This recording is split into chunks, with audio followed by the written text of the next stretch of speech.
Happy Thursday, my spooky dookies. I hope everybody is having a wonderful day. As promised, it is time for another spooky story. If you have a spooky dookie story of your own that you would like to share on the page, feel free to comment or send me a DM. I can share anonymously or tag you, whatever you'd prefer.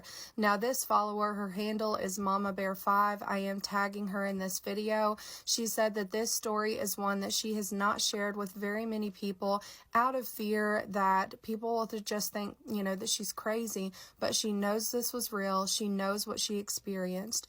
She said that she has MS, and 7 years ago, her legs were paralyzed. She was in the hospital for 28 days before being transferred to a nursing home so she could learn how to walk again. Now, the second month that she is in this nursing home is the month of June, and the air conditioning went out in the nursing home.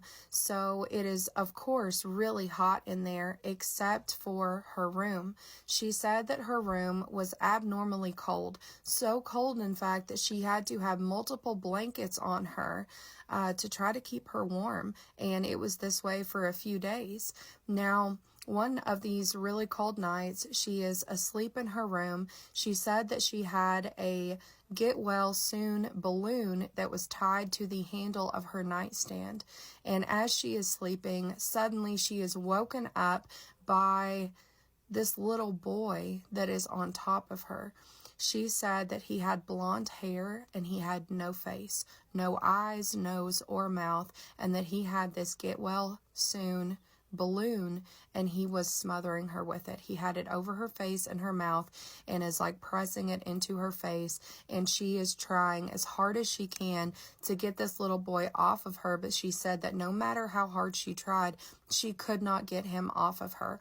I can't even imagine how terrified she must have been. She said that suddenly she was able to sit up, and when she did, she could no longer see him, but that she could still feel him on her, and she still physically was seeing the balloon like moving around, like he still had a hold of it.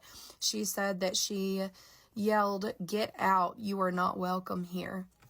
And as soon as she yelled that, as if somebody snapped their fingers, the room was immediately warm and the little boy was gone.